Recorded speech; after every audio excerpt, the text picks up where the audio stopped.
savoir et comprendre les plus récentes nouvelles qui nous touchent. Tout savoir en 24 minutes.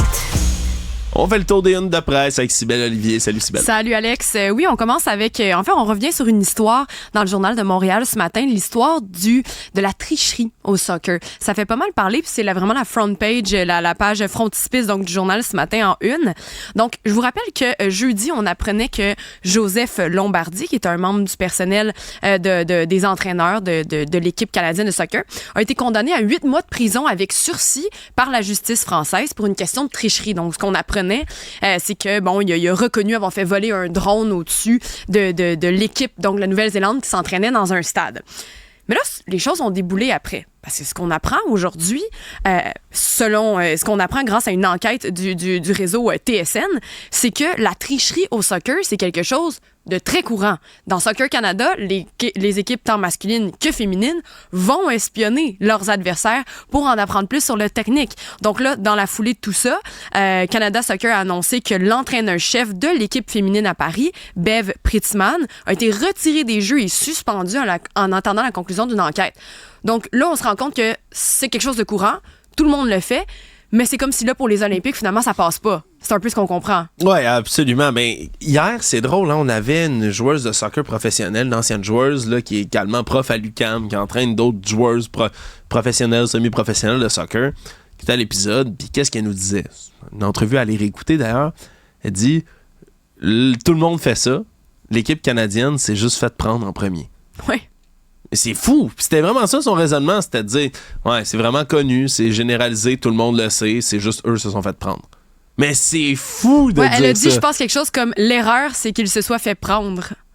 Hey, c'est débile. C'est presque mot pour mot ce qu'elle a dit. Exact. Cette phrase-là, en soi, c'est débile. Puis c'est débile que ce soit une mentalité intégrée à l'intérieur du soccer. Là, je vais pas me faire d'amis ce matin, mais je vais le dire, OK? Je vais le dire. Je vais faire mon tannant, mais je vais le dire. Fait que le soccer, dans le fond, c'est un sport magnifique. C'est génial, c'est beau, ça mobilise des centaines de millions de personnes qui trippent sur ce sport-là.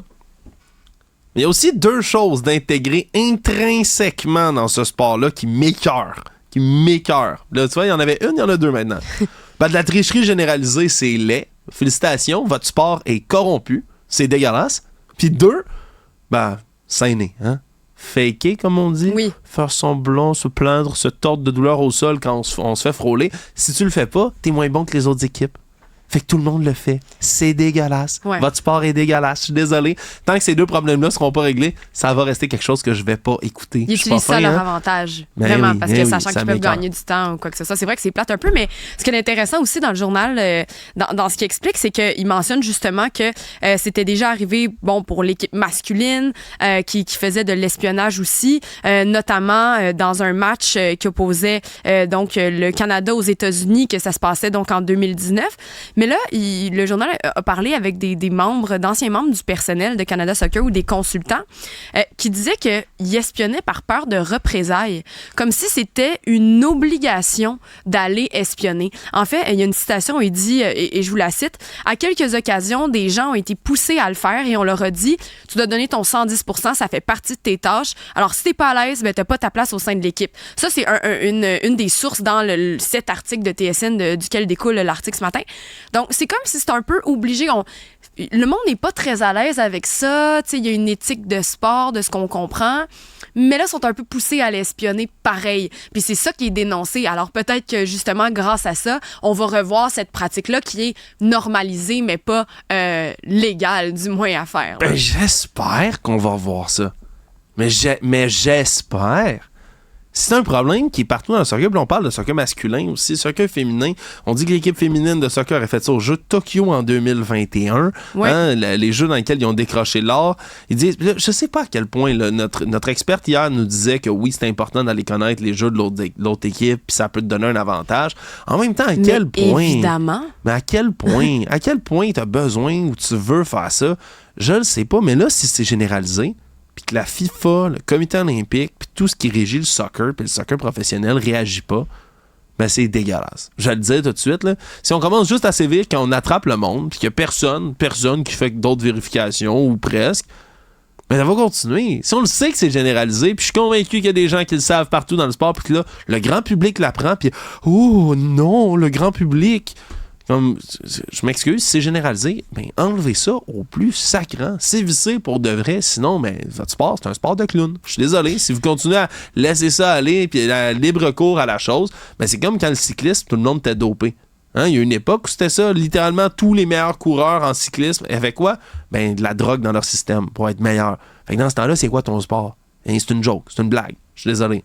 Sport de clown. Mm-hmm. Fait que s'il y a pas si on sévit pas puis on laisse ça aller, honnêtement, honte au sport au grand complet. Là. C'est pas... Il n'y a pas de justice, c'est le Canada. Je veux dire, je suis content que le Canada se fasse pincer. Là. Regarde, c'est leur faute. Tant pis. L'entraîneur se fait renvoyer. Ils n'ont pas été assez bons pour se cacher. Là, ils n'ont pas été assez bons pour se cacher. Mais après ça, s'il vous plaît, c'est vissé pour tout le monde également. C'est vissé pour tout le monde également. Non, c'est tellement, tellement triste puis dommage parce que ça va éclabousser le reste de la délégation canadienne, du monde qui s'entraîne depuis des années pour être là. Puis ils vont se faire accoler une étiquette de tricheur ou de pays qui triche. Puis ça, sincèrement, c'est vraiment... Ça me fend le cœur pour ces gens-là. Tout savoir en 24 minutes. Je vais poursuivre dans notre lancée des Jeux olympiques. Question des nouvelles, c'est le journal Le 24 heures qui nous parle de l'argent que les athlètes vont toucher.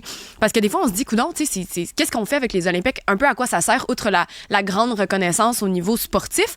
Ça coûte combien? Donc, en fait, combien vont faire ces athlètes-là à travers les Jeux olympiques? Donc, ils se sont... Le 24 heures a regardé ce qu'allaient les primes en argent qui sont répertoriées pour donc les Olympiques qui vont se dérouler présentement.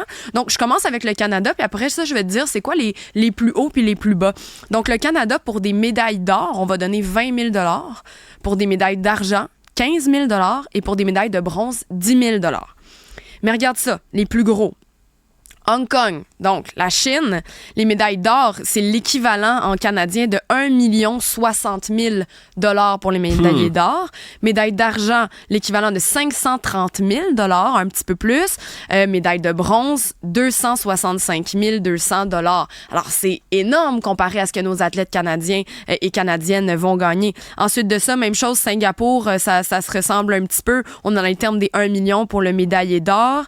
Sinon, quand ça descend, pas mal plus bas, mais ça reste énorme quand même. La Malaisie avec 295 000 $. Puis après ça, les autres, la France, l'Italie, la Hongrie, c'est tous pas mal au-dessus de 100 000 et plus $. Donc, le Canada est vraiment à la traîne en matière de reconnaître ses athlètes. Et ce sont des athlètes qui vivent, qui s'entraînent toute leur vie pour aller là, pour cette reconnaissance-là, et qui ont besoin de faire tellement de choses alentour pour réussir à attacher les fils. Alors que ce sont des gens, je veux pas enlever rien à personne, mais c'est des gens exceptionnels, qui ont une vie exceptionnelle et qui se dédient à des sports pour être les meilleurs de la planète. Et le Canada leur donne des peanuts pour ça. Donc, ils sont forts de rester puis de garder le mental puis de continuer à vouloir faire ça de leur vie et à vouloir être reconnus pour ça. Bref, moi, ça m'a vraiment choqué d'apprendre ça, que c'était aussi peu finalement. Non, c'est pas beaucoup, mais il y a d'autres pays, puis on voit la liste en ce moment qui défile pour ceux qui nous joignent là, en visuel. Il y a des pays qui donnent vraiment plus, il y a des pays qui donnent vraiment moins. On est proche quand même de ce que donnent les Américains. C'est ça qui est quand même spécial. Puis je pense que c'est peut-être pour ça aussi qu'on donne ces montants-là. Ça s'approche beaucoup de ce que les Américains et les Américaines vont gagner. C'est 51 600 $ là, pour la médaille d'or aux États-Unis. Voilà, et c'est sûr, c'est pas beaucoup. Là, après ça, est-ce que c'est assez? Est-ce qu'on doit en donner plus? Écoute, je le sais pas, je suis pas dans le sport professionnel. Comme je dis, je pense que ça s'apparente à ce que beaucoup de pays vont donner à leurs athlètes. Fait qu'on n'est pas les plus cheap de la gang. Hein, je vais le dire comme ça. On n'est pas les plus pingres de tout le groupe. Mais les athlètes olympiques, c'est connu. C'est du monde qui gagne pas beaucoup d'argent. Pas assez d'argent, là. Vraiment pas assez d'argent pour les efforts, le temps, les sacrifices qu'ils vont mettre dans leur vie pour être capables de se rendre à ce niveau de compétition-là. Puis en plus de gagner après, puis t'as juste des peanuts. Ouais, c'est le fun, 20 000 $, mais c'est parce que ça remboursera pas tous les sacrifices, tout le temps que t'as dû mettre. Là. Ben, tu dis, on n'est pas les pires, mais on est presque les pires. Je regarde la liste, là. L'Australie, c'est 18 000 pour la médaille d'or.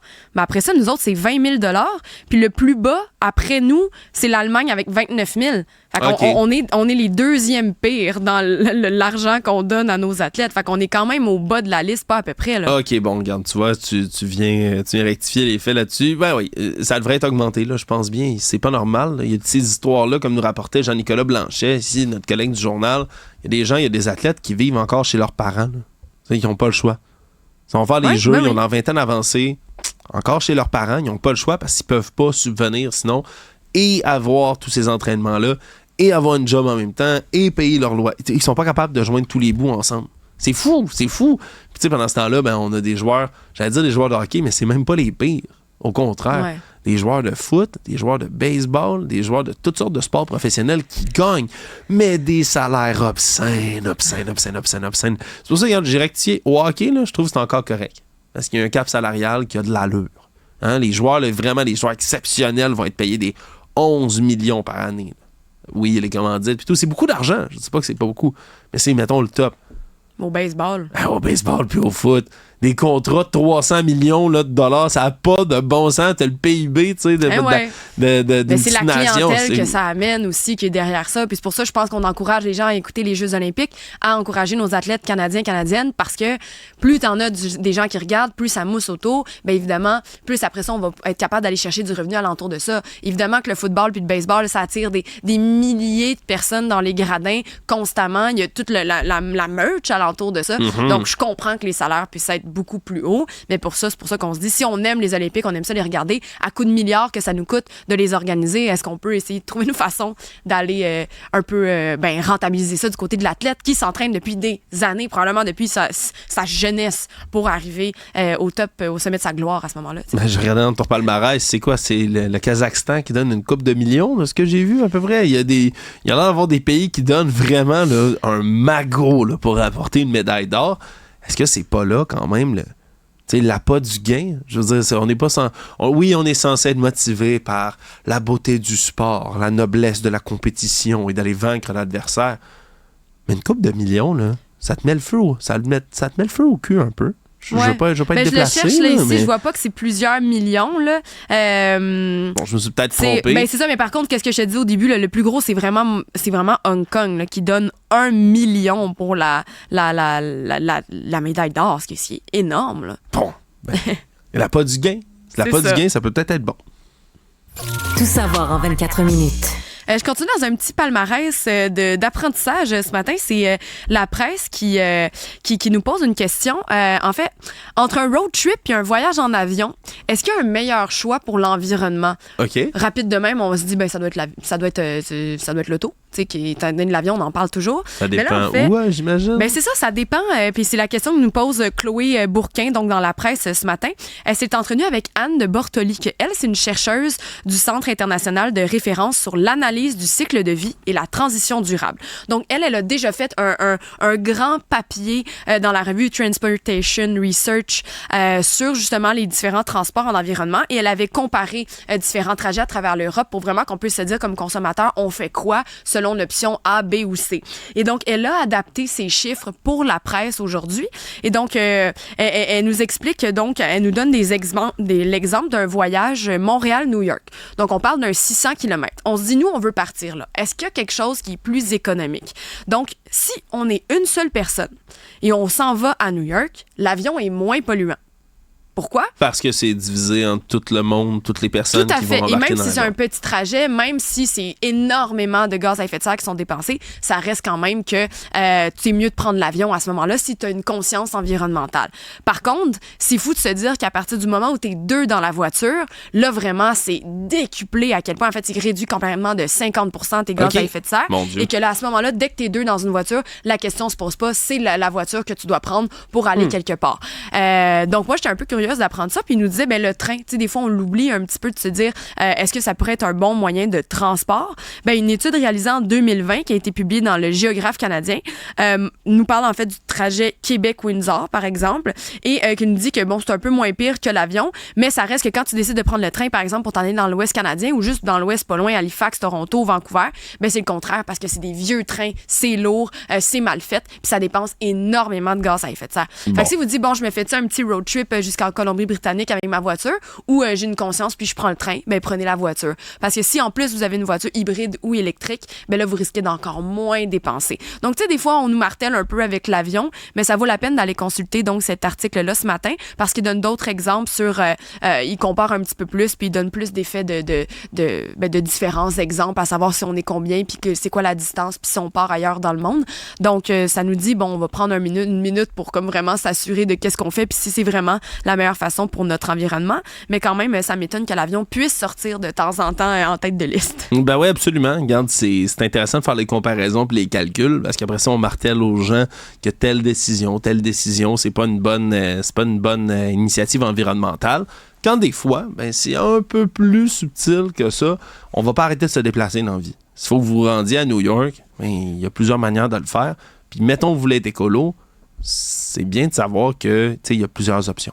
Ouais. Il y a plusieurs options. Tu peux te rabattre ou faire le calcul sur l'un ou l'autre. D'ailleurs, le road trip jusqu'à New York, là, c'est vraiment le fun. Je l'ai déjà fait. Là, les routes sont belles. Les routes sont belles. C'est comme un 6 heures, 7 heures, mettons, que tu arrêtes puis tu fais des petites niaiseries un peu partout là, en chemin. Un bon 7 heures, mettons, d'auto. Mais ça se fait bien. Pour l'avoir déjà fait, ça se fait bien avec des amis dans l'auto, de la bonne musique, des bons petits jeux de voiture. Là. Ça se fait quand même assez bien. Cybèle, un gros merci. Merci.